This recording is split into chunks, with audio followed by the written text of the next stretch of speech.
이번에는 세상을 바꿔나가는 혁신 기업 로켓리그 기업의 피칭을 들어보도록 하겠습니다.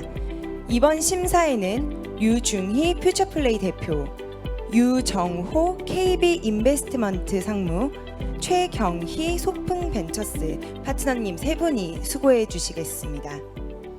준비되시면 바로 시작해 주세요. 안녕하세요. 스마트 안경에 들어가는 렌즈를 만드는 레티널 하정훈이라고 합니다. 자, 구글, 애플, 스냅, 삼성 모두가 다 스마트 안경을 만들 거라고 얘기를 해요. 왜? 비싸서 비싸게 팔려고? 아닙니다. 사람들의 시간을 뺏고자 해요. 옛날에 컴퓨터 처음 나왔을 때 하루에 2시간을 우리가 컴퓨터를 썼어요.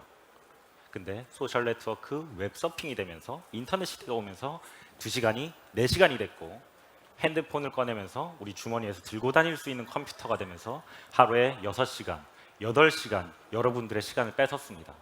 다음 시대는 이 핸드폰을 뛰어넘어서 하루에 12시간, 16시간의 여러분들의 시간을 뺏을 기술이 나와야 된다는 거고, 그게 곧 돈이 된다는 겁니다.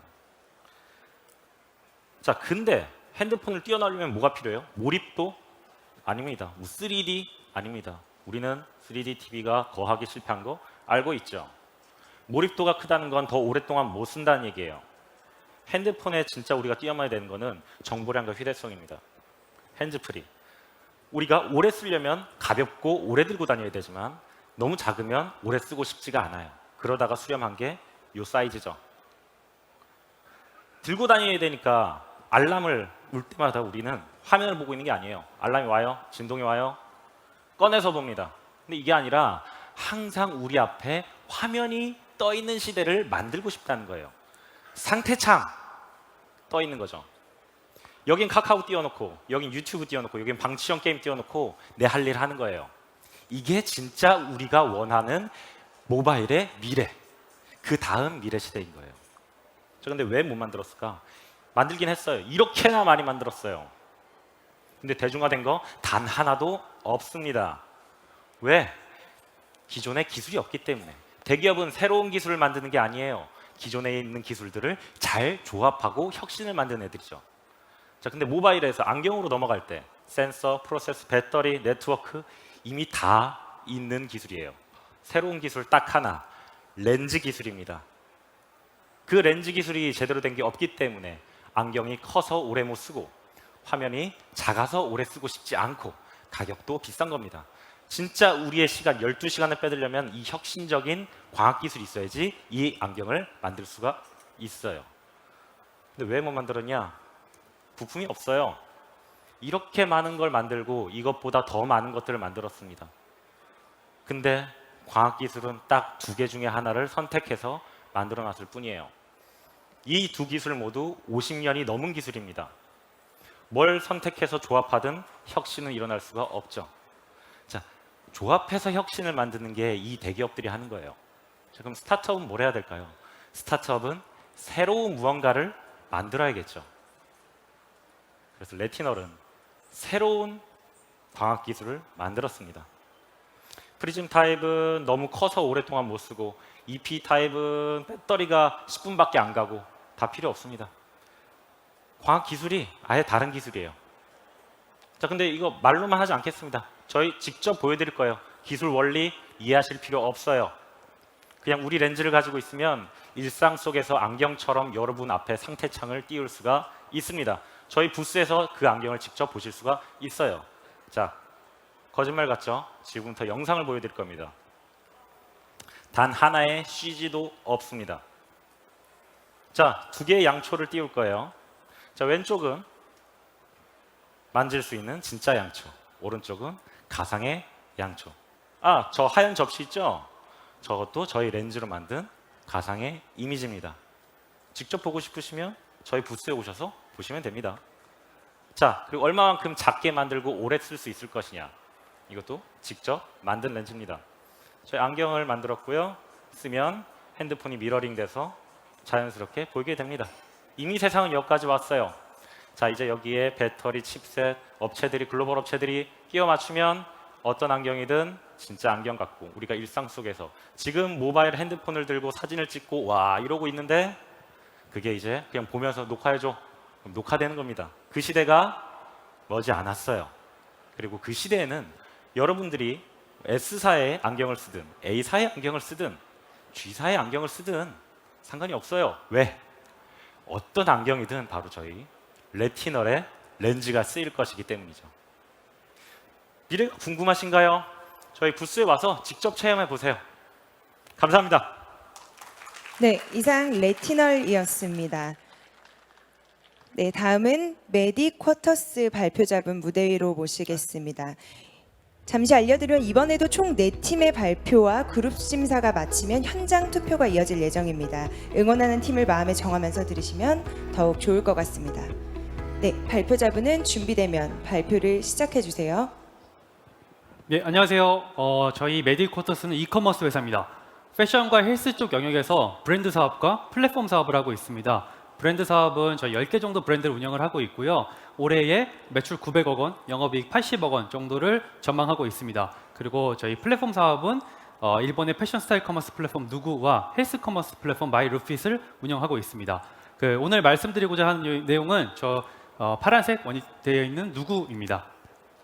저희가 작년도에는 매출 900억 원 달성을 했고요. 올해 1,500억 원 매출 달성을 목표로 하고 있습니다. 그래서 무난하게 달성할 수 있을 것으로 보고 있고요. 또 저희 회사는 테크와 오퍼레이션 전문가들로 구성된 밸런스가 잘 맞는 최고의 팀으로 구성되어 있습니다. 저희 누구는 일본의 인플루언서와 함께하는 일본 1등 인플루언서 스타일 커머스 플랫폼입니다.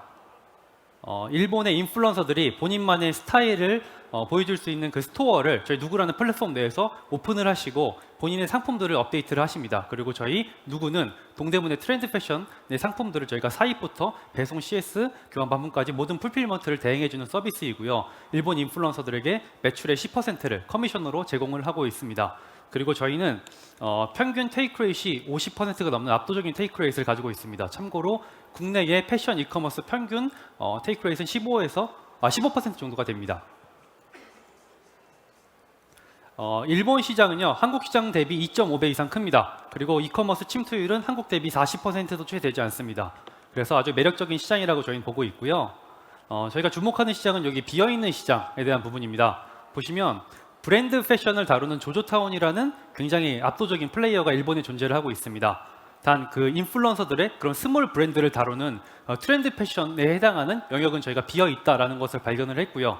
그럼 이 시장이 왜 비어있느냐라고 봤을 때 저희는 다음 3가지 이유 때문에 비어있다고 판단을 했습니다. 첫 번째는 일본에는 동대문 시장 같은 그 패션 도매 클러스터가 부재하기 때문에 패션 상품 소싱이 어렵다는 게 첫 번째고요. 두 번째는 온라인 판매 환경이 열악하다. 그리고 부족한 운영력, 이 3가지 이슈 때문에 이런 페인 포인트들 때문에 인플루언서들이 돈을 못 벌고 계셨고, 반대로 저희 누구는 이런 페인 포인트들을 해결해 드리면서 일본 시장을 장악하려고 하고 있습니다. 저희 누구가 경쟁사 대비 가지고 있는 몇 가지 경쟁력이 있는데요. 첫 번째, 저희는 경쟁사 대비 컨텐츠를 훨씬 잘 만듭니다. 그리고 일본은 이커머스 초입 단계이기 때문에 셀러들의 컨텐츠 경쟁력이 그렇게 높지 않아요. 그래서 같이 이런 것들이 베스트 프랙티스니까 이렇게 올리셔야 됩니다라고 저희가 컨텐츠를 같이 만들어가는 작업들이 필요한데, 저희가 일본에 진출해 있는 그 회사들 중에서 유일하게 이런 식으로 저희가 진출을 해서 운영을 하고 있습니다.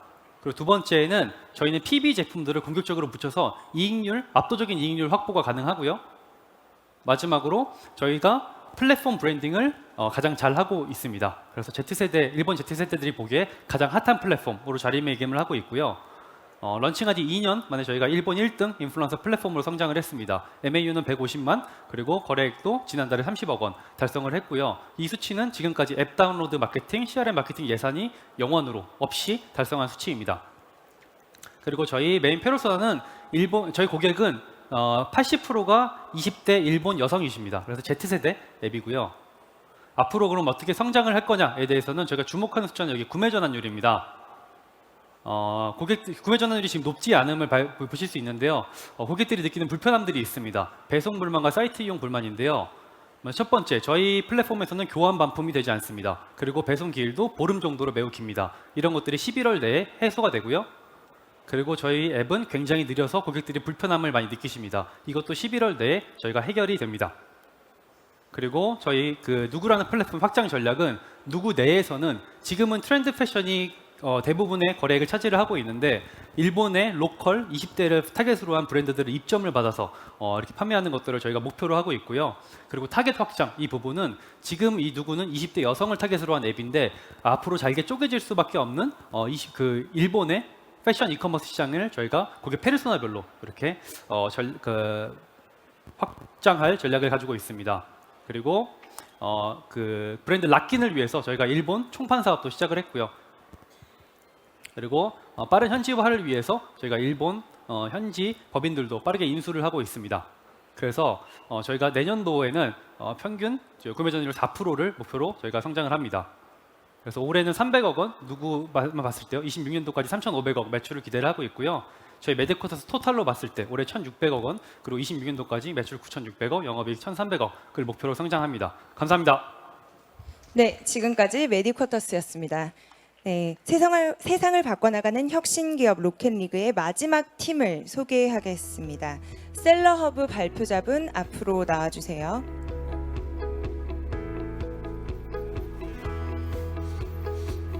발표자는 준비되면 바로 피칭을 시작해주세요. 네. 안녕하세요. 온라인 판매자 성장에 진심인 팀 셀러허브의 정욱재입니다. 팀 셀러허브는 총 3개 회사의 연합체입니다. 처음 셀러허브로 시작해서 판매 채널과 판매 대행 솔루션을 제공하기 시작하였고 그 이후에는 B2B 도매 플랫폼 국내 3대 B2B 도매 플랫폼인 온채널을 인수 저희 연합에 합류시켰으며 그리고 다품종 소량 재고 특화되어 있는 물류 서비스를 제공하는 개미창고까지 작년에 함께 팀 셀러허브에 포함되었습니다. 저희가 이렇게 해서 지향하는 바는 세상 모든 온라인 판매자들의 처음이자 마지막 성장 파트너입니다. 이유는 저희의 판매자, 국내 소상공인 판매자들이 어떻게 온라인 판매를 시작하는지 여정을 보면 알 수 있는데요. 안정적으로 사업을 성장시키기까지 굉장히 다양한 단계를 거치는데 우선적으로는 상품을 어떤 걸 판매할 것이냐, 첫 판매를 달성하고 나면 이게 평생 이렇게 팔리지 않는구나, 그 다음부터는 어떤 상품을 또 찾아야 되지, 채널은 어떻게 해야 되지, 그리고 궁극적으로는 내 브랜드를 구축하는 것까지 가게 됩니다. 그리고 그 매 단계에서 굉장히 많은 질문들, 굉장히 많은 페인 포인트와 니즈들이 존재합니다. 그리고 이러한 니즈를 갖고 있는 온라인 판매자의 수, 즉 저희의 직접적인 잠재 고객 수는 심지어 연도별 이커머스 거래액의 평균 성장률보다도 더 빠르게 성장하고 있습니다. 심지어 저 2021년부터 22년까지 사이에서는 순증분이 19만 명으로 예측되는데 순증분은 거의 8만 명입니다. 즉 달리 말해서 50% 정도가 결국 유실이 된다는 건데 이걸 또 우리가 해석하기에는 이러한 니즈를 빠르게 충족시켜주면 이들을 안착시키고 우리의 고객으로 전환할 수 있을 것으로 기대하고 있습니다. 그렇다면 팀 셀러허브는 가장 먼저 집중했던 거는 판매 채널 확장부터 집중하기 시작했습니다. 국내 온라인 이커머스 판매자들에게 온라인 판매는 굉장히 어렵습니다. 보시면은 11번가 G마켓, 옥션, 인터파크 등등등에 있는 오픈마켓 혹은 종합몰에 각 입점을 하고 상품을 각자 등록을 하고 주문과 배송은 또 다 따로 해야 되고 그리고 정산도 다 나오는 기준이 다르기 때문에 세금 계산서 신고까지 생각을 하면 굉장히 많은 시간과 인건비 부담이 있습니다. 셀러허브를 사용하시게 되면 판매자는 통합관리 시스템, 저희 셀러허브의 어드민 페이지에서 모든 것을 관리하실 수가 있고 그리고 가입 입점부터 정산까지 한 번에 할 수 있으면서 시간과 관리 비용을 절감함과 동시에 보시면은 2022년 9월 기준으로 판매자 평균 연매출 성장률은 약 40%입니다. 그리고 이렇게 해서 고객들과 함께 성장해왔더니 고객들이 저희들에게 새로운 니즈들을 지속적으로 제시해 주셨습니다. 상품 확보는 어떻게 하나요? 그리고 판매 고도화를 위해서 물류나 아니면 기타 등등의 부가 서비스는 어디서 찾을 수가 있나요? 했을 때 저희는 우리가 빠르게 제공할 수 있는 것은 직접 제공을 하거나 아니면 저희가 직접 제공할 수 없는 것은 제휴로 풀어내어 왔습니다. 빠르게 하지 못하는 것들은 인수를 통해서 확보하고 이러한 서비스를 한 곳에서 엮어내고 있습니다. 그렇게 하게 되면은 제조사 혹은 공급사에서 판매자 그리고 최종적으로 소비자가 이 상품들이랑 만나는 이 전반의 여정에서 모든 단계마다 셀러허브가 일단은 존재하면서 팀 셀러허브가 각각 단계에서 추가적인 가치를 창출할 수 있을 것으로 확신하고 있습니다. 따라서 팀 셀러허브는 실제로 보시면은 누적 가입 회원 수를 보면 지속적으로 성장하고 있고 현재 약 17만 명의 고객들이 저희와 함께하고 계십니다. 누적 총고령 약 5천억, 그리고 저희가 지난 3개년을 봤을 때는 LTV CAC는 약 2에서 3 정도로 안정적으로 유지가 되고 있습니다. 우리가 궁극적으로 지향하는 것은 성장 파트너라는 것은 결국 이 한 화면에서 저희가 제공하는 모든 서비스들이 판매자들이 유입이 돼서 상품 소싱부터 브랜딩, 금융, 물류까지 이 모든 인프라를 한 화면에서 쉽게 제공하는 세상을 목표로 합니다. 이렇게 했을 때 셀러의 각 여정의 단계마다 성공적인 경험을 빠르게 축적하게 해서 이들이 시장에서 더 오래 저희와 함께 할 수 있도록 함께 하고자 하는 것이 저희의 궁극적인 목표입니다. 감사합니다. 네, 감사합니다. 지금까지 셀러허브 발표까지 잘 들었고요. 그럼 이상 네 팀의 그룹 심사를 진행하도록 하겠습니다. 로켓리그, 갤럭시 코퍼레이션, 레티널, 메디쿼터스, 셀러허브 발표자분은 무대 위로 올라와 주시고요. 네, 이제 심사위원단의 의견을 들어보도록 하겠습니다. 심사 시간은 총 15분이고 심사위원들께 마이크를 넘기도록 하겠습니다.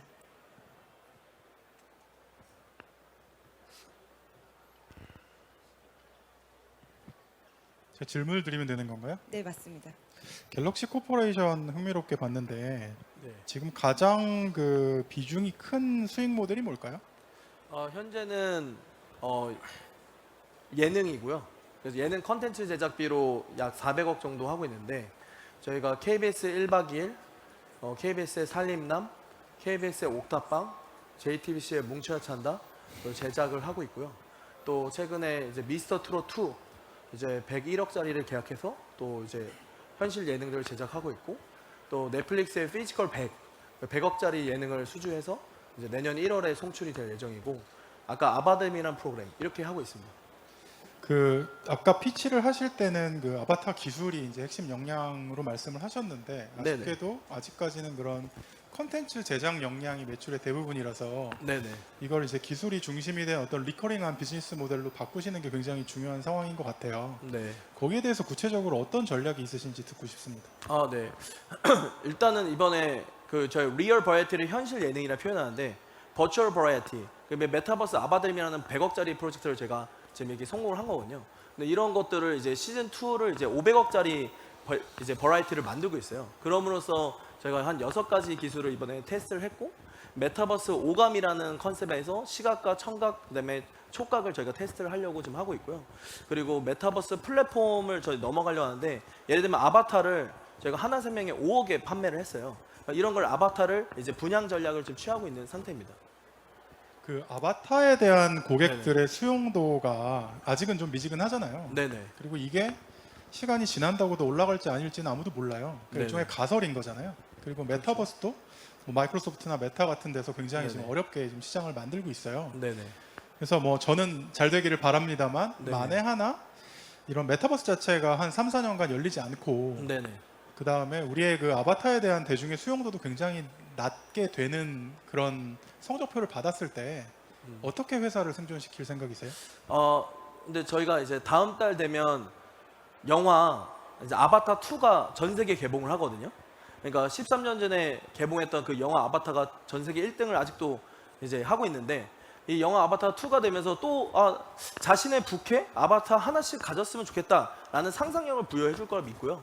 또 무엇보다도 메타버스 플랫폼이 지금 수백 개가 만들어지고 있거든요. 그래서 저희가 벌써 수십 개의 기업들과 지금 일을 하고 있고 6개 대기업과 지금 이제 SI 투자를 받았는데 피부에 닿는 거는 본질적인 건 플랫폼보다 저희는 사람을 위한 메타버스, 그러니까 사람에 필요한 메타버스를 준비하고 있어요. 예를 들면 돌아가신 망자분들은 보고 싶고 나의 최근에 이태원 사건이나 이런 거 터졌을 때도 보고 싶은 사람, 그 다음에 듣고 싶은 목소리 이런 거를 저희가 메타버스로 도와주려고 그 사람을 위한 메타버스는 3년, 5년, 10년, 20년이 지나도 영원할 거라 생각하고 있습니다. 레티널의 질문 드리겠습니다. 그 말씀하신 기술이 되게 흥미로운데 양산 계획이 있으세요? 네, 현재 양산 계획을 가지고 있고요. 저희 회사에서 월 1000개 정도 만들고 있고 내년 목표 월 10,000개 이상으로 현재 준비를 하고 있습니다. 그 양산을 받아줄 수 있는 그런 매스 프로덕션 할 수 있는 그런 세트 파트너를 선정을 하셨나요? 오퍼를 받으신 데가 있나요? 제가 이 자리에서 말씀을 드릴 수는 없습니다. 그러니까 뭐 이렇게 얘기해 주시면 좋을 것 네. 같아요. 2020 몇 년경에 어느 정도의 오더를 받을 이런 계획이 있다 정도 얘기해 주시면 좋을 것 같은데. 업체가 한두 개가 아닌 것까지만 말씀드리겠습니다. 아마 이제 대중화를 첫 번째 스마트폰 정도 개수로 생각하시면 될 것 같습니다. 다만 연도는 약 2년에서 3년 후입니다. 네, 알겠습니다. 네, 안녕하세요. 그 레티널은 그 생산 사이드는 그러면 어느 정도 왜 아마 이 질문이 나왔냐면 획기적인 기술이라고 하셨으니까 그 획기적인 기술을 받아 가지고서는 생산을 할 수 있는 곳이 얼마나 있는지 그런 차원에서 질문을 주셨던 것 같고 어쨌든 그거는 해결이 돼 있다라는 것은 그러면 어디다가 주요 클라이언트나 고객이 누구예요 지금 현재? 아까 말씀드렸던 글로벌 기업들입니다. 글로벌 기업이 정확히 조금 더 내려다보는 제가 그게 NDA 사항이라 아니 그 그러니까 여러분 생각하시는 머릿속에 한 5개 떠올려 보시면 그중에 3개 정도입니다. 아니 그 제가 궁금한 건 이건 안경 업체 파는 건지 IT 업체 파는 건지 IT 업체입니다. 삼성전자에 파는 건지 민감한 질문을 제가 받으면 좀 아니 위험해요. 이게 민감한 건가요? 네, 아, 제가 그래요? NDA 사항이라 네 알겠습니다. 그럼 NDA 묻고선 다시 여쭤볼게요. 죄송합니다.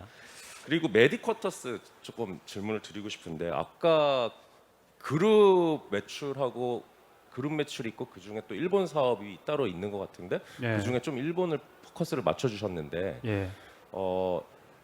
기존 사업하고 일본 사업하고 조금 더 설명 좀 부탁드릴 수 있을까요? 기존 사업은 저희가 패션과 헬스 쪽 카테고리에서 브랜드 사업과 플랫폼 사업을 하고 있거든요. 그래서 그 아까 브랜드 사업 같은 경우는 저희가 원래 브랜드 사업으로 시작을 했어요. 그래서 패션 쪽에 6개 정도 브랜드를 운영을 하고 있고 또 헬스 쪽에 2개 브랜드 정도를 운영을 하고 있습니다. 그래서 이 8개 브랜드 합쳐서 올해에 매출 900억 원, 그리고 영업이익 80억 원 정도를 저희가 이 패션 브랜드 사업부에서 좀 달성을 할 전망이고요. 목표치가 아니라 전망치이고요. 그리고 이쪽은 이제 캐시카우 역할을 좀 담당을 합니다. 그리고 앞으로 저희 플랫폼 사업은 조금 더 뭐 글로벌라이제이션이라든지 또 스케일업의 한 축이고요. 그리고 저희가 좀 더 포커스 맞추고 있는 건 그 중에서도 일본 시장 중에서도 패션 플랫폼 누구입니다. 그러면은 그 사업이 앞으로 향후 가장 크게 사이즈가 커질 거라고 예상을 하고 계시는 거예요? 예, 그 그렇습니다. 그룹에서. 그러면 지금 현재는 직접 동대문이나 이런 패스트 패션 직접 생산 도매 쪽에서 사입을 하셔가지고 예, 바로 풀필먼트 통해 가지고 지금 내보내고 계신 거예요? 맞습니다. 그 딜리버리 투 풀필먼트 코스트가 전체 매출에서 몇 퍼센트 정도 돼요? 15% 정도입니다. 15%. 이게 어디까지 낮아요? 제 이게 크로스보다는 이렇게 직접 브랜디도 그렇고 에블리도 많이 지금 시도하고 있는 부분인데 예. 여기에서 좀 병목 현상이 있는 것 같아서 예. 어디까지 낮출 수 있나 좀 궁금해서 질문 드리는 거거든요. 저희가 객단가가 지금 7,000엔에서 8,000엔 왔다 갔다 하고 있거든요. 이 정도 기준으로 저희가 15% 정도를 받고 있고요. 물론 시즈널리티에 따라서 조금씩 달라지는 부분이 있습니다. 그리고 지금보다 드라마틱하게 낮출 수 있는 방법은 그러니까 크로스보더로는 좀 어렵다고 저희는 판단을 하고 있고요. 단 국내에 있는 재고들을 벌크로 일본 물류센터에 갖다 놓고 일본 내에서 저희가 발송을 했을 때에는 10% 정도 수준까지 낮아질 수 있다고 저희는 보고 있습니다.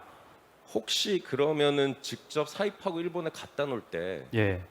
재고의 위험을 떨어뜨리기 위해서 하는 어떤 테크적인 것들이 있나? 뭐 예상을 하고 예측을 하는 건데. 저희는 사실 그쪽 그 모델은 이게 5% 정도 공원이익이 늘어나긴 하지만 크게 염두에 두고 있지는 않고요. 그 일단- 이유들이 몇 가지 있는데 말씀하신 그 안전 재고 확보의 이유거든요. 그러니까 재고 그 불용 재고 혹은 뭐 악성 재고의 위험 때문에 저희는 그렇게 하고 있지 않고요. 앞으로도 최소한 1, 2년 정도는 저희가 크로스 보더로 다 제품을 보낼 예정입니다. 그러면은 지금 재고 회전율은 어느 정도 돼요? 일본 사업 쪽은? 재고를 저희가 가지고 있지 않습니다. 그냥 바로바로 예. 컨사인먼트인 거죠 예. 지금 그러면. 그러니까 주문이 들어오면 주문 그때 들어오고. 도매 주문을 넣고 재고를 받아서 보내는 형식으로 하고 있습니다. 며칠 아까- 정도에 걸려요? 네, 아까 제가 말씀드렸는데 평균 고객들이 주문하고 받아보시는 데까지 보름 정도가 걸리시거든요. 예, 그리고 저희가 안전재고 확보를 하는 시점을 11월 말 정도로 생각을 하고 있어요. 11월 말인 이유는 저희가 펀딩이 마무리되는 시점이 11월 말입니다. 예, 그래서 그때가 되면 저희가 일주일 이내로 줄이는 것이 목표입니다. 네, 알겠습니다. 감사합니다. 네. 네 분 발표 다 잘 들었습니다. 우선 그 갤럭시 코퍼레이션 같은 경우는 그 발표 시간이 좀 모자르셔서 뒷단 발표를 다 못 하신 것 같아요. 근데 이제 앞에 보면 그 앞에 장표에서 전반적으로 사업 영역에 대한 부분을 설명해 주시긴 하셨는데요. 사실 상당히 브로드한 영역에 커버를 많이 하고 계시는데 향후에 가장 집중하실 분야가 어떤 곳이라고 생각하는지 그 이유가 무엇인지 우선 듣고 싶습니다. 네. 저희가 이제 앞으로 이제 가장 중요하게 여기는 것은 IP인데요. IP에서도 엔드리스 IP를 소유하는 것이 저희 회사의 본질입니다. 그래서 엔드리스 IP를 지금 한 82명의 연예인 IP를 모았고 그걸 100명, 200명 단위로 모으고 그 다음에 글로벌 슈퍼 IP, 마이클 잭슨, 마이클 조던 이런 사람들을 만약에 우리가 계약할 수 있다면 그런 상상을 하고 있고요. 또 돌아가신 망자가 글로벌 망자들 그런 분들을 하려고 하고 있습니다. 그래서 저희가 엔드리스 IP를 통해서 메타버스 디즈니 같은 마블 같은 기업이 되고 싶은 게 저희 또 꿈이기도 합니다. 네, 감사합니다. 두 번째 질문은 레티널 팀인데요. 그러니까 사실 뭐 NDA나 여러 가지 제약으로 많이 설명을 못 해주시는 거는 잘 들었는데 혹시 우리가 가지고 있는 기술의 가장 큰 차별성이 있다면 어떤 것들이 있고 타 회사가 따라오기 어렵다고 생각하시는 기술의 허들이나 특허들이 있다면 말씀을 해주실 수 있을까요? 네, 현재 저희 특허는 뭐 100개 이상의 특허가 이미 6년 전부터 세팅이 다 되어 있는 상황이고요. 대부분 업체들과 다 관계를 가지고 있어서 어디 한 군데랑 얘기하면 너무 파급력이 커서 제가 말씀 못 드리는 거는 좀 죄송하고 말씀드리겠습니다. 또 저희 양산 기술이 어떻게 보면 굉장히 큰 강점입니다. 새로운 기술이지만 방법 자체는 기존의 사출 렌즈로 만들기 때문에 저희가 물량을 더 많이 폭발적으로 늘린다고 했을 때 기존의 사출 기술, 기존의 렌즈 사출 기술을 가지고 그 구조만 조금 바꾸고 금형만 조금 바꿔서 접합을 통해서 저희가 만들 수 있다는 것, 언제든지 물량을 크게 확보할 수 있다는 게 가장 큰 장점입니다. 네, 감사합니다. 마지막으로 셀레어브도 질문을 좀 드리고 싶은데요. 네. 그 중간에 회사 두 개를 약간 전략적으로 인수를 하신 것 같아요. 이제 두 회사를 인수하신 이유가 유사한 경쟁 플랫폼이라던가 이런 진입들을 좀 막기 위한 전략이라고 보시고 있던 것 같은데요.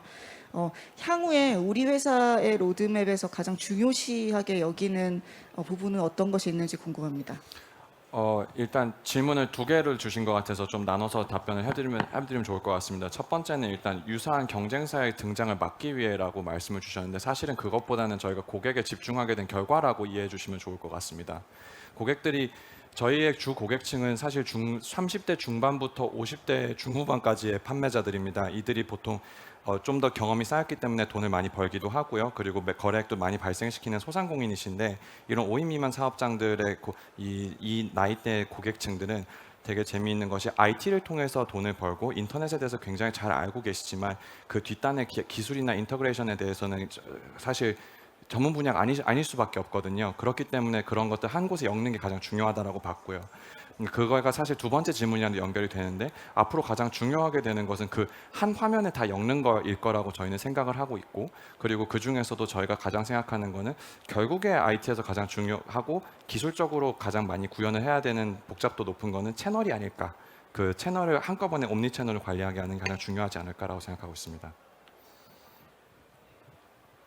네, 그러면 여기서 질의응답 마치도록 하겠습니다. 네 팀에게 모두 큰 박수 한번 다시 부탁드리고요. 네, 고생 많이 하셨습니다. 무대 아래로 내려가 주셔도 좋습니다. 네, 세상을 바꿔나가는 혁신기업 로켓리그 두 번째 그룹을 진행하겠습니다. 이번 네 팀의 발표를 마치면 여기 계신 여러분들의 현장 투표가 진행될 예정입니다. 어떤 팀이 가장 마음을 움직였는지 생각하면서 들어주시면 좋을 것 같습니다. 네, 이번에 모실 팀은 H2 호스피탈리티 발표자입니다. 무대 위로 올라와 주시고요. 발표 시간은 총 5분입니다. 준비되면 바로 시작해 주세요. 안녕하십니까. H2 호스피탈리티의 이용입니다. 저 슬라이드가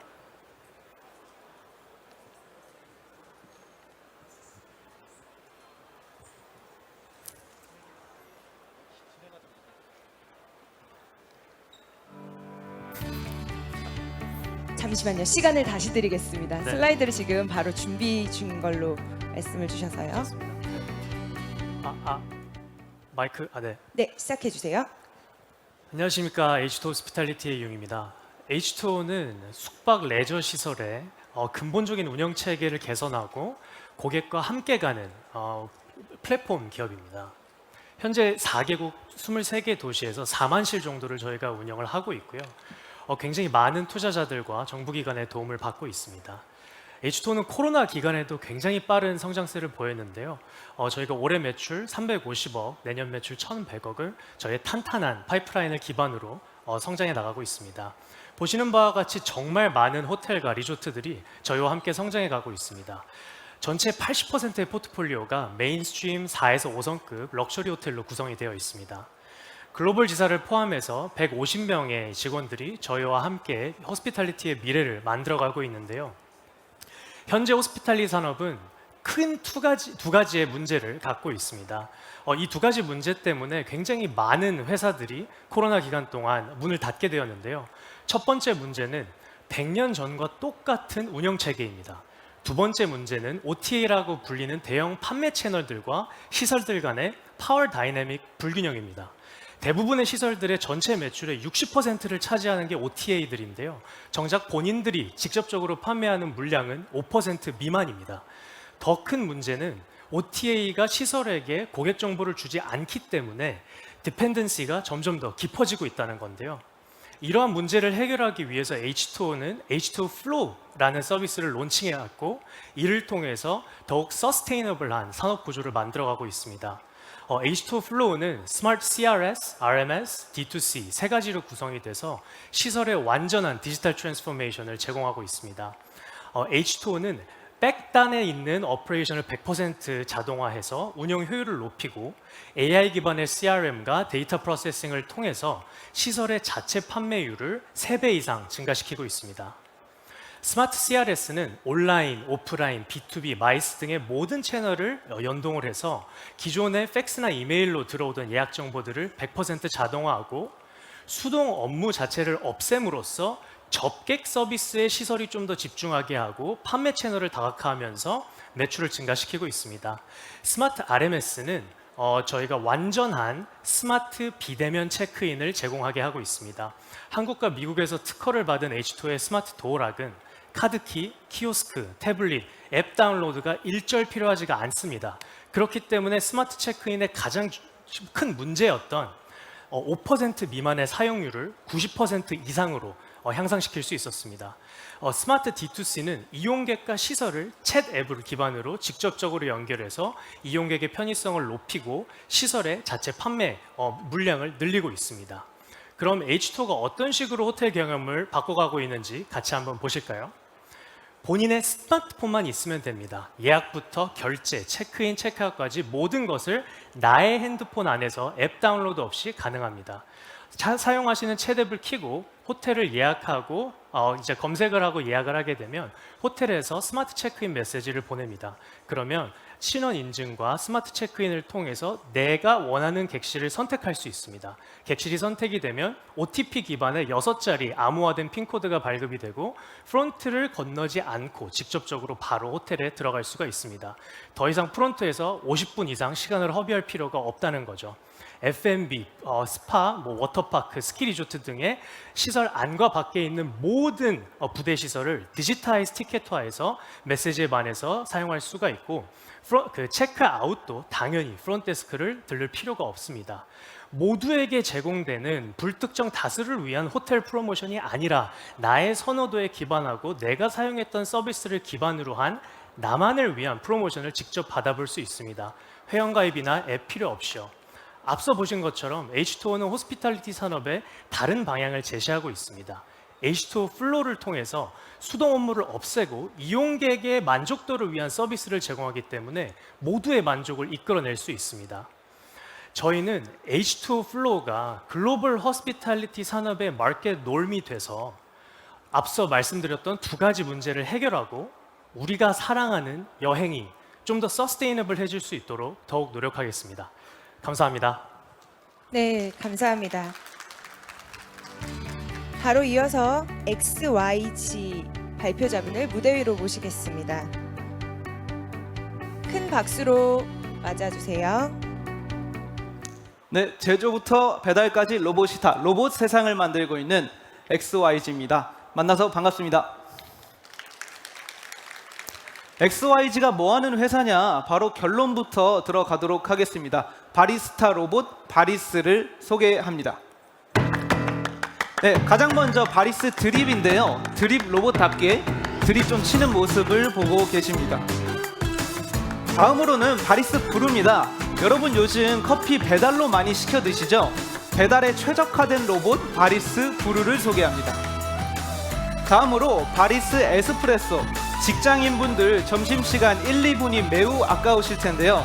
우리 러시 타임에 바리스 에스프레소가 알바생 3명치를 혼자 감당하고 있습니다. 다음으로 바리스 트럭. 여러분께서 저희 매장에 오지 않으신다면 저희가 직접 찾아가겠습니다. 로봇 커피 트럭입니다. 마지막으로 아이스크림 로봇. 우리 아이들이 정말 좋아하는 아리스를 소개합니다. 이렇게 XYG의 로봇들을 간략하게 소개해드렸습니다. 바로 시장으로 넘어가겠습니다. 앞으로 저는 일에 대한 개념이 두 가지로 나뉠 거라고 봅니다. 하나는 로봇이 더 잘하는 일, 두 번째는 사람이 더 잘하는 일입니다. 그리고 이 로봇 시대는 매우 빠르게 우리의 삶에 도래할 것이라고 보는데요. 그 이유는 다음과 같습니다.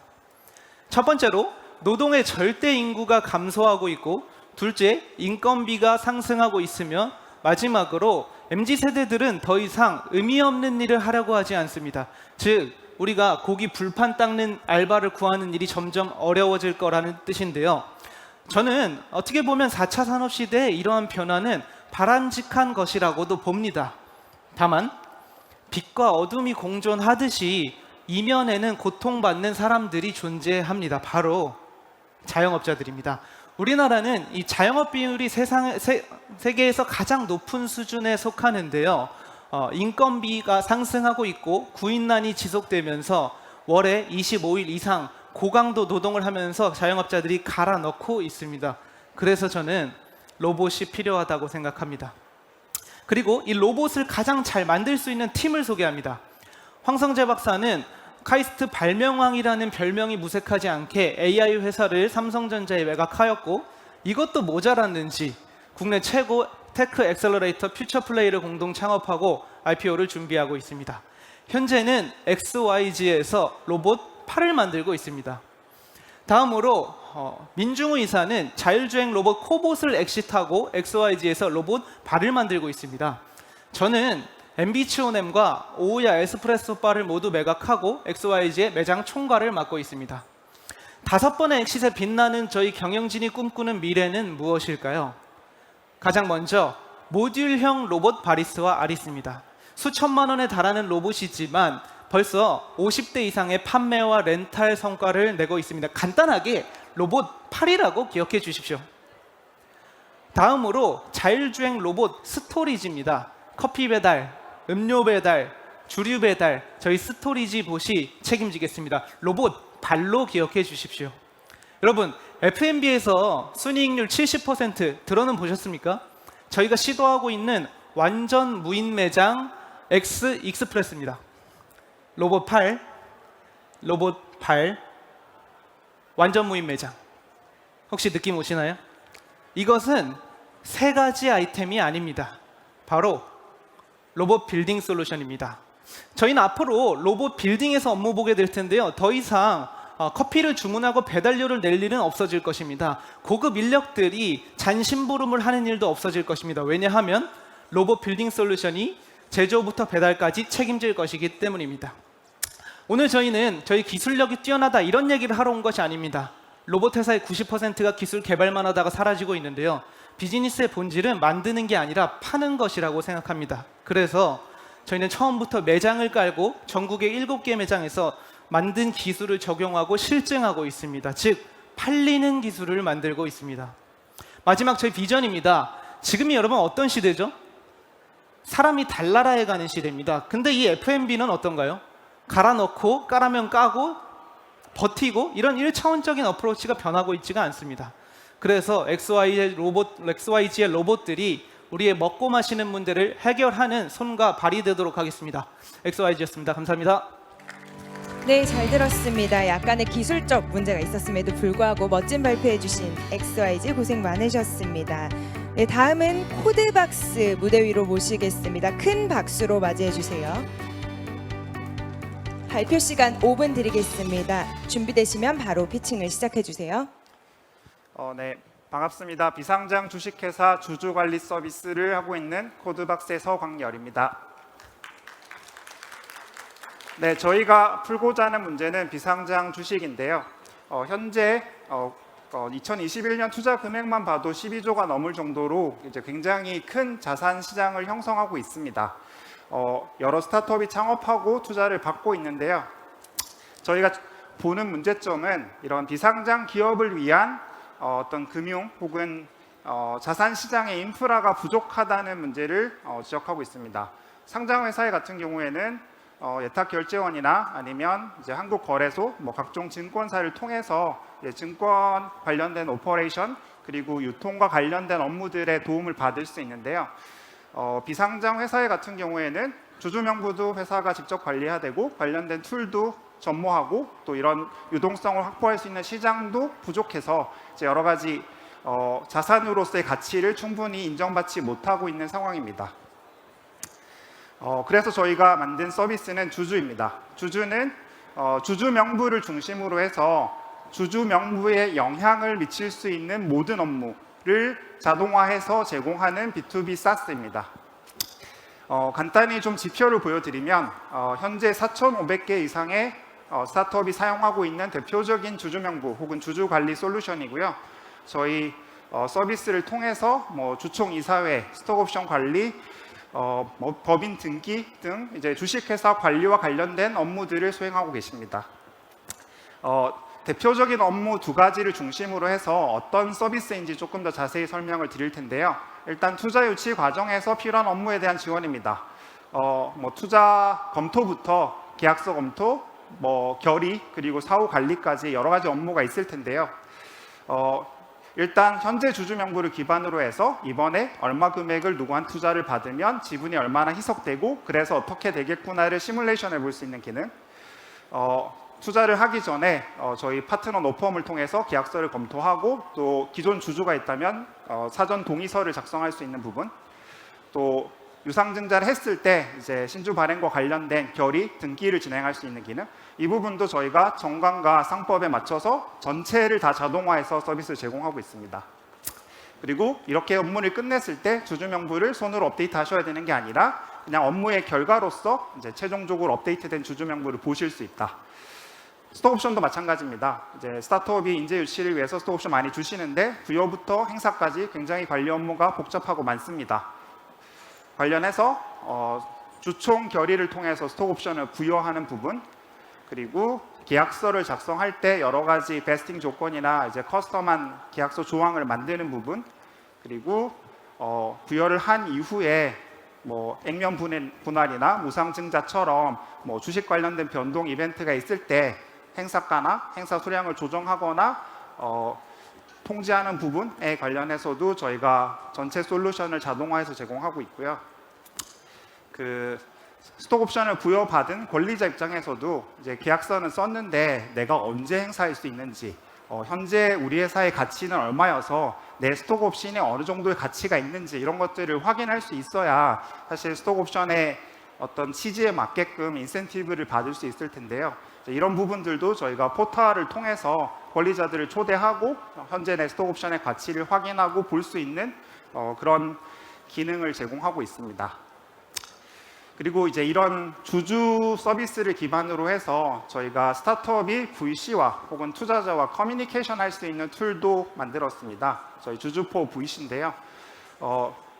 분기마다 이제 주주 명부나 재무제표, 영업 보고를 할 수 있는 기능을 포함하고 있고, 그 외에도 이제 VC와 상시적인 커뮤니케이션을 도와줄 수 있는 여러 기능들을 탑재해서 제공하고 있습니다. 저희가 이제 현재 B2B SaaS 기반의 서비스를 통해서 스타트업 업계에서는 거의 대부분의 스타트업에 알고 또 사용하시는 대표적인 툴이 됐는데요. 저희가 이런 SaaS 서비스를 통해서 향후에는 이제 비상장 주식의 IB, 인베스트먼트 뱅킹 역할을 할 수 있는 여러 가지 금융 서비스를 붙여 나갈 계획을 가지고 있습니다. 관련해서 저희가 준비하고 있는 서비스를 좀 보여드릴 수 있도록 하겠습니다. 발표는 여기까지입니다. 감사합니다. 네, 고생 많으셨습니다. 지금까지 코드박스였습니다. 네, 로켓리그 두 번째 그룹 마지막 팀을 무대로 모셔보겠습니다. 튜링 발표자분 무대 위로 나오셨네요. 지금부터 5분 동안 발표 시간 드리겠습니다. 준비되면 발표 시작해 주세요. 네, 안녕하세요. 저희는 기존의 PC 시대 그리고 오프라인 시대에 있었던 컨텐츠들을 모바일로 옮겨오는 모바일 수학 학습 서비스 수학대학을 운영하고 있는 튜링이라고 합니다. 먼저 저희가 풀려고 하는 문제점에 대해서, 이 시장의 큰 문제점에 대해서 설명드리도록 하겠습니다. 이 시장은 크게 두 가지 문제점을 가지고 있는데, 첫 번째는 이 시장이라 하면 10대 교육 시장에는 큰 두 가지 문제점을 가지고 있는데, 첫 번째는 모바일 혁신이 굉장히 더디다는 점, 그리고 두 번째는 개인화 교육이 빠르게 진행되고 있지 않다는 점입니다. 사실 모바일 혁신이라는 것은 이렇게 교육 시장만큼 시장 규모가 큰 다른 섹터에서는 이미 일어나고 있는 혁신인데, 이제 10대 교육 시장에서는 이제서야 서서히 좀 일어나고 있는 상황입니다. 그리고 두 번째는 개인화 교육입니다. 개인화 교육이라 함은 1대 다로 진행되는 교육이 아니라 1대1로 진행되는 교육을 개인화 교육이라 하는데, 개인화 교육이 훨씬 우수하다는 성과는 이미 입증된 사실이지만 여러 공급적인 문제로 인해서 좀 널리 그 사용자들이 이용할 수 없었던 것을 저희는 그것을 모바일과 AI 기술로 해결하는 것이 저희 두 번째 목표입니다. 사실 이 개인화와 모바일화라는 것은 좀 뗄래야 뗄 수 없는 관계이긴 한데요. 이미 교육 시장을 제외한 다른 콘텐츠 소비 섹터에서는 개인화된 콘텐츠를 모바일에서 편하게 소비할 수 있게 하는 플랫폼들이 2020년대의 디지털 권력을 잡아나가고 있고, 저희는 이러한 변화와 이러한 혁신들이 10대 교육 시장에서도 반드시 일어날 것이라고 보고 있습니다. 특히 저희가 대상으로 하고 있는 Z세대 그리고 더 나아가 알파 세대들은 태어나자마자 스마트폰을 사용하고 어떤 글이나 아니면 종이로 된 컨텐츠를 소비하기보다는 모바일상에서 영상과 사진으로 된 컨텐츠를 더 쉽게 소비하고 있는 세대이기 때문에 그러한 변화에 해당하는 문제도 저희가 풀고 있다고 보시면 될 것 같습니다. 그리고 그 과정에 인공지능이 큰 역할을 할 것입니다. 사실 저희가 알고 있는 틱톡, 인스타, 유튜브 등 모든 컨텐츠 플랫폼들은 피드를 구성하고 컨텐츠를 편하게 소비할 수 있게 하는데 많은 추천 알고리즘들이 쓰고 있고, 교육에서도 그런 알고리즘들이 굉장히 강력하게 적용될 것입니다. 여기까지가 저희가 풀려고 하는 시장의 문제였고, 저희가 어떤 제품으로 풀고 있는지 설명드리도록 하겠습니다. 저희는 모바일 AI 수학 튜터 서비스를 만들어 나가고 있고, 크게 세 가지, 유저들의 실력을 빠르게 진단하고, 그리고 모바일 환경에 맞춤화된 컨텐츠와 UIX를 바탕으로 학습 관리와 동기부여를 하는 어떤 서비스를 가지고 있습니다. 그래서 서비스 설명을 드리면 쉽게 설명드리면 저희가 이제 흔히 사용하고 있는 넷플릭스의 뭔가 수학 교육 버전이라고 생각해 주시면 될 것 같습니다. 유저들의 실력을 빠르게 진단하는 진단 테스트 파트가 있고, 유저들의 이제 성적 관련해서 어떻게 좀 재밌게 보여준 파트가 있고, 저희가 자체 제작하고 있는 문제와 강의 컨텐츠를 구독형 형태로 유저들에게 제공을 하고 있습니다. 그리고 기존의 레거시 온라인 학습 플랫폼과 다르게 저희는 유저들의 모든 실력을 다 DB화하기 때문에 되게 재밌는 게이미피케이션 요소들도 제공하고 있고, 이것들은 유저들의 사랑을 받고 있는 상황입니다. 이렇게 지금까지 저희 서비스, 저희 시장의 문제점을 해결하고 있는 솔루션을 설명드렸고, 이제 성과를 설명드리도록 하겠습니다. 저희는 정식 출시 이후에 빠르게 유저수를 획득하고 있습니다. 특히 지난 1년 동안 폭발적으로 성장을 했는데요. 저희가 지난 1년 동월 대비해서 1000% 이상의 성장을 기록을 했습니다. 이 MAU 23만이라는 수치에 대해서 어느 정도 수치인지 조금 설명드리면, 기존의 PC 시대에 잔재했던 온라인 학습 서비스들의 트래픽을 제치고 있는 수치입니다. 저희는 새로운 시대의 새로운 학습 방식이라고 설명드리고 싶습니다. 그리고 이런 폭발적인 성장은 리텐션을 기반으로 하고 있습니다. 그리고 이제 기술 얘기를 조금 드리면, 저희는 기본적으로 AI 플랫폼 회사이기 때문에 기술이 먼저냐 그리고 데이터가 먼저냐 이슈가 있습니다. 저희는 이것을 서비스가 빠르게 성장함으로써 데이터를 가파르게 모으고 긍정적인 플라이 휠을 돌리고 있는 상황입니다. 따라서 서비스가 굉장히 가파르게 성장함으로써 데이터도 많이 모으고 다양한 기술들을 적용해 나가고 있고, 앞으로도 좀 많은 모델들을 적용함으로써 고객들에게 많은 가치를 제공할 예정입니다.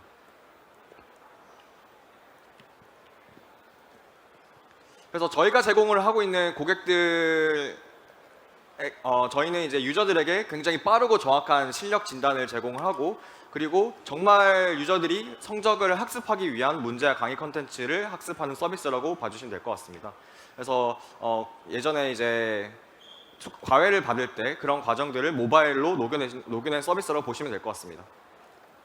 저희가 가지고 있는 성장 전략을 몇 가지 강조를 드리면, 저희는 크게 4가지 성장 전략을 가지고 있습니다. 저희가 특히 집중하고 있는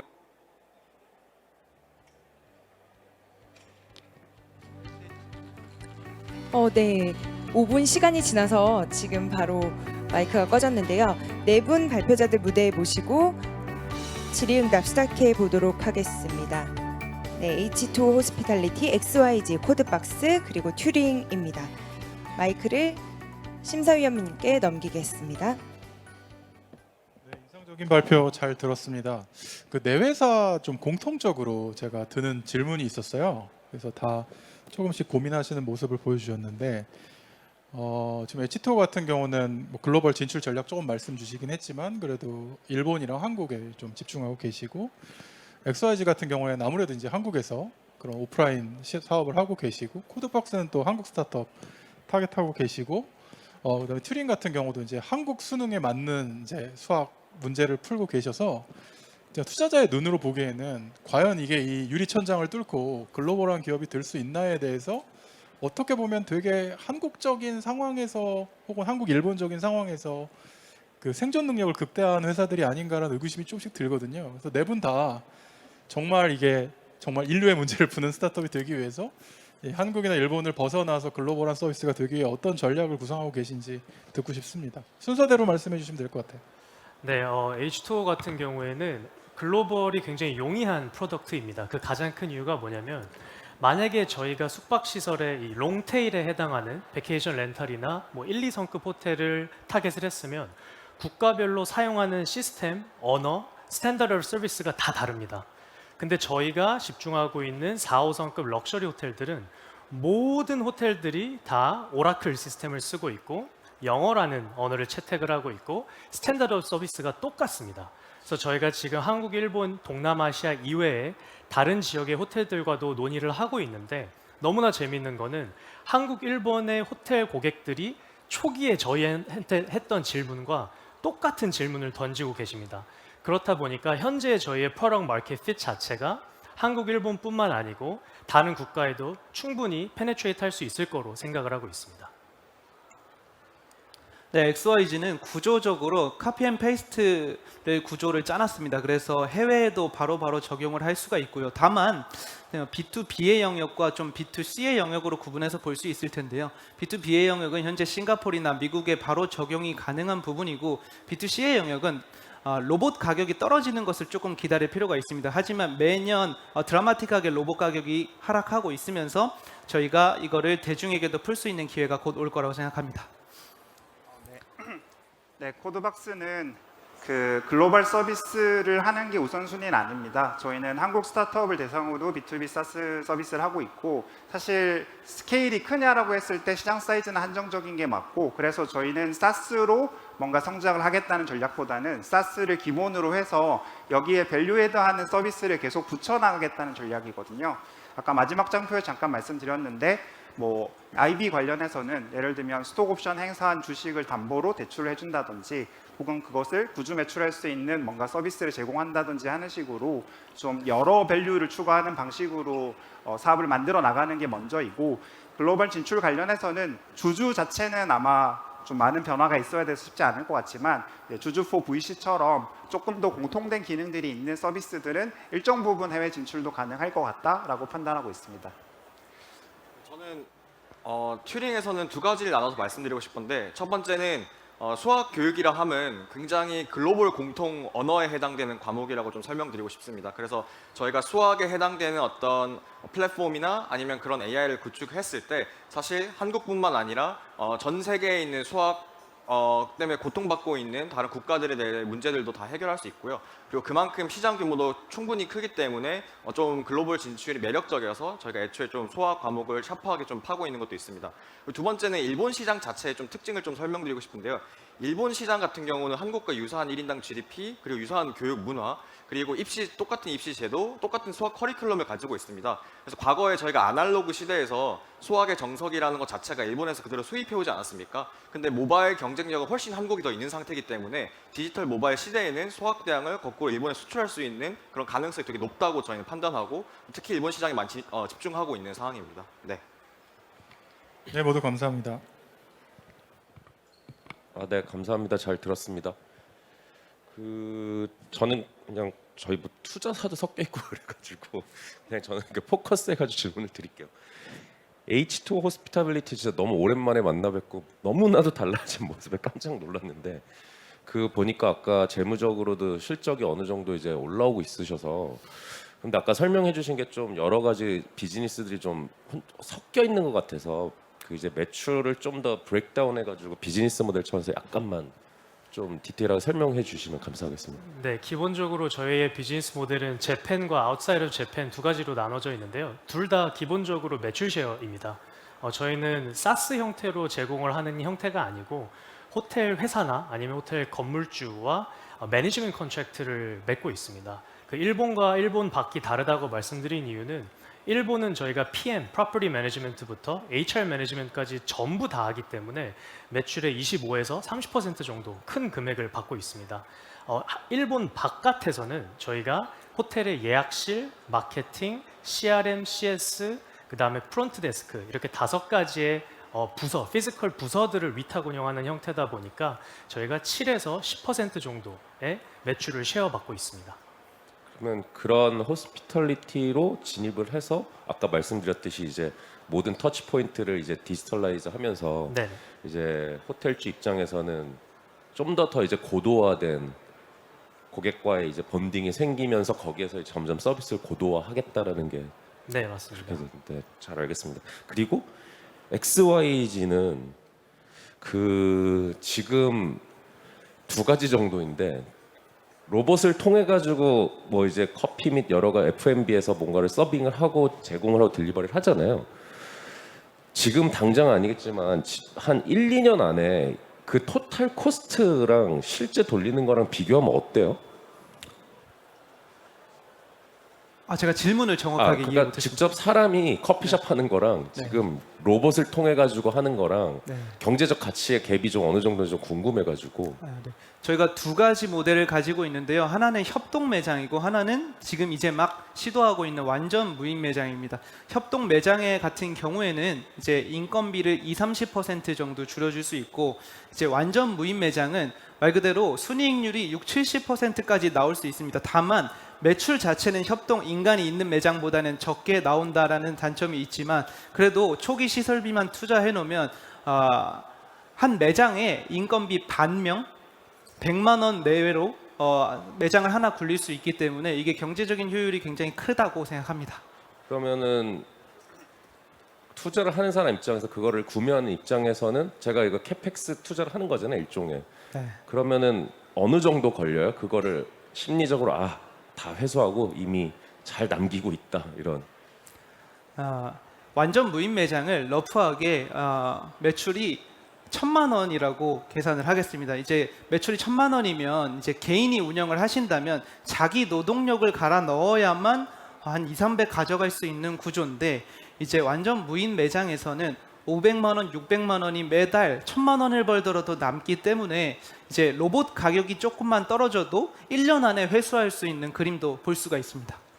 그게 어느 정도예요? 제가 로봇 가격을 몰라가지고 질문 드리는 거거든요. 현재는 한 2년 정도 걸린다고 보고 있고요. 로봇 가격이 떨어지고 저희가 이제 매출이 더 늘거나 물류의 효율이 발생하거나 하면 1년 정도 가능하다고 봅니다. 그러면 지금 가장 큰 허들이 뭐예요? 사업을 하시면서? 제가 로봇에 관심은 많은데 잘 몰라서 드리는 것. 가장 큰 지금 문제점이라고 할까? 이게 스케일러빌리티라는 게 한순간에 뭔가 이게 쌓여가지고 어느 순간 팍 터지는 거잖아요. 근데 아직은 그 임계점은 좀 이제 말씀하셨듯이 2-3년 정도 필요할 것 같은데, 그 가는 길에서 지금 가장 큰 허들들이 뭐예요? 저희가 기존의 로봇 회사들이랑 무엇이 다르냐고 하면 활용도라고 말씀을 드릴 수 있을 것 같아요. 말 그대로 커피를 배달해 줄 수도 있고 로봇 빌딩 솔루션도 만들 수 있고 오늘 시간이 허락 안 돼서 설명 못했지만 엑스 드라이브 스루도 만들 수 있고요. 그래서 여러 가지로 방법론으로 풀어낼 수 있는 것들이 여러 가지가 있는데 현재는 그 가장 핏이 맞는 게 무엇인지 찾는 과정, 어떤 방향성으로 가야 될지 이제 조금씩 테스트해 보면서 이제 선택하는 과정, 여기에서 정말 정확한 의사결정을 해야겠다라는 생각을 하고 있고 굳이 허들을 말하자면 저희가 지금 꿈꾸는 거에 비해서는 아직 기술력이 좀 더 고도화돼야 된다 정도 말씀드릴 수 있을 것 같습니다. 네네, 감사합니다. 잘 들었습니다. 오늘 공교롭게도 4개 기업이 다 인간이 하는 일자리들을 다 시스템 혹은 로봇이 바꾸는 일을 하고 계신 곳들이 나오셨어요. 그래서 굉장히 재미있는 발표를 들었습니다. 우선 마지막으로 발표하셨던 튜링한테 여쭤보고 싶습니다. 그 수학의 경우는 풀이 과정도 굉장히 이제 사고의 과정에서 중요하다고 볼 수 있는데요. 지금 사실 모바일에서 서비스를 하고 계시고 고등학교 수능 문제 같은 경우는 풀이 과정이 굉장히 좀 복잡해서 이거를 이 안에서 펜으로 쓴다고 해도 전체 모바일 화면에 다 들어가지 않을 수 있는 상황인데 이 풀이 과정의 데이터도 모으시는지 우선 궁금하다. 첫 번째 질문. 두 번째는 사실 아까 이제 동기부여에 대한 얘기 장표를 잠깐 넣으셨는데 우리 앱은 수포자가 굉장히 많은 이 학생들 사이에서 동기부여를 하는데 무엇이 가장 탁월한 포인트로 잡고 있다. 요거 2가지 질문 드려봅니다. 네, 첫 번째 그 질문에 첫 번째 질문이 정확히 저희 풀이 과정. 네, 첫 번째 질문에 좀 답변을 드리면 저희가 모바일이라고 표현했던 것이 사실 스마트폰을 의미하는 것은 아닙니다. 사실 지금 이 10대들의 태블릿 보유도 굉장히 올라오고 있어서 스마트폰 저희가 모바일이라고 표현하는 것은 태블릿 환경과 스마트폰을 다 포함한 얘기고요. 저희 유저는 사실 태블릿 유저들의 비중이 굉장히 높고 헤비 유저 중에서는 태블릿 유저가 비중이 되게 높은 편입니다. 그래서 이미 저희가 필기하는 기능을 완벽하게 탑재해서 고객들의 UX상으로는 그렇게 제작이 돼서 제공이 되고 있습니다. 다만 저희가 유저들을 분석할 때는 그 필기 데이터를 가지고 AI 모델을 집어넣지는 않고 있는데요. 왜냐하면 필기 데이터를 쓰는 순간 단순한 어떤 데이터가 아니라 이런 좀 자연어 관련된 데이터가 들어가다 보니까 더 고도화된 모델이 필요할 것 같고 지금은 모델 학습을 필기 데이터를 쓰고 있지는 않고 있습니다. 네, 그리고 두 번째로는 저희가 고객들한테 주고 있는 밸류 자체 그리고 저희가 마케팅 브랜드로도 활용하고 있는 게 바로 습관 형성인데요. 사실 저희 서비스가 기술을 쓰고 모바일 쓰고 이런 것 자체가 콘텐츠와 유저와의 어떤 허들들을 되게 낮추는 역할을 합니다. 사실 저희가 유튜브의 알고리즘이 되게 강력한 게 유튜브 앱을 키자마자 내가 봐야 되는 영상이 쭉 떠버리니까 그냥 거기서 시간을 잡아먹히는 거잖아요. 근데 사실 저는 교육 콘텐츠 또한 콘텐츠를 많이 소비시키는 건 다른 차별점이 없다고 생각을 하거든요. 그래서 매일 꾸준히 10분씩 20분씩 강의와 문제 콘텐츠를 쓰기가 너무 편하게 돼 있고 그리고 매일매일 출석하고 얼마나 학습했는지 기록을 남기기 되게 용이하게 돼 있기 때문에 유저들에게 그런 것들을 이제 관리하기 편하게 그리고 재미있게 좀 만들고 있다고 보시면 될 것 같습니다. 네, 감사합니다. 코드박스도 질문을 드릴게요. 우선 여기 계신 스타트업 생태에 계신 분들이 우리 프로그램이 있었기 때문에 얼마나 많은 고통들을 해결하고 구글링을 덜 했는지 다들 아실 것 같아요. 좋은 서비스 만들어주셔서 감사하고요. 사실 이제 앞에 설명해 주신 거는 대부분 여기 계신 분들도 써보셨다면 다 이해하실 수 있는 서비스였던 서비스 소개를 해주신 것 같아요. 근데 그래서 굉장히 궁금했던 건 그 뒤에 XYZ를 얘기해 주셨는데 옆에 동일한 명예회사도 계시지만 이게 뭐지라고 순간 딱 궁금해서 들으려고 하니까 네 이상입니다 하셔가지고 말씀하셨던 다음에 로드맵 중에 약간의 힌트만 주시면 저희가 조금 더 미래를 상상해 볼 수 있을 것 같습니다. 네. 저희가 확장 방향을 크게 2축으로 보고 있습니다. 그러니까 현재 제공하고 있는 B2B SaaS에서도 사실은 가려운 부분이 더 많이 있습니다. 예를 들면 스타트업이 투자를 받으려고 할 때 투자자를 컨택하고 관련된 기록을 남기거나 하는 CRM, IR CRM 관련된 기능도 스타트업 사이드와 VC 사이드 양쪽에 다 있는 니즈거든요. 이런 부분들에 있어서 저희가 서비스를 제공하면 저희 입장에서는 투자가 끝나고 나서 그 기록을 아는 게 아니라 투자를 검토하는 단계부터 어떤 회사들이 라운딩을 하고 있고 어떤 금융 서비스가 필요하겠구나에 대한 좀 단서를 빨리 모을 수 있겠다라는 부분이 하나 있고요. 이렇게 사스를 어쨌거나 계속 보강해 나가는 것 외에도 이제 앞서 잠깐 말씀드렸지만 이걸 기반으로 해서 이 스타트업이 필요한 금융 서비스를 저희가 데이터 기반으로 적시에 제공하는 기능에 대한 고민을 하고 있어요. 다만 이제 저희가 뭐 작년에 이제 시리즈 B 라운드를 할 때 고민이 저희는 사스를 되게 잘하는 회사인데 금융도 잘할 수 있을까에 대한 고민을 당연히 했었고 저희가 그 부분을 좀 빠르게 가기 위해서 사실은 이제 작년에 두나무랑 M&A를 해서 이제 지금 증권 플러스 비상장이라는 그 비상장 주식 거래 서비스와 이제 저희의 접점을 만들어 나가는 단계에 있어요. 그게 이제 아예 C2C로 가면 증권 플러스 비상장인 거고 뭔가 기관 투자자가 참여할 수 있는 형태의 새로운 마켓이 될 수도 있고 혹은 뭔가 펀드와 관련된 서비스일 수도 있는데 제가 오늘 소개는 안 드렸지만 저희가 이미 개투조합의 결성 및 관리를 할 수 있는 서비스를 런칭해서 제공하고 있고 그거를 뭐 VC나 신기사나 여러 펀드에도 제공을 할 수 있을 것 같습니다.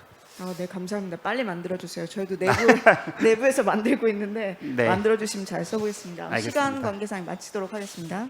네, 오늘 이 자리에 발표해 주신 네 팀의 스타트업에게 큰 박수 부탁드리겠습니다. 네, 고생 많이 하셨습니다.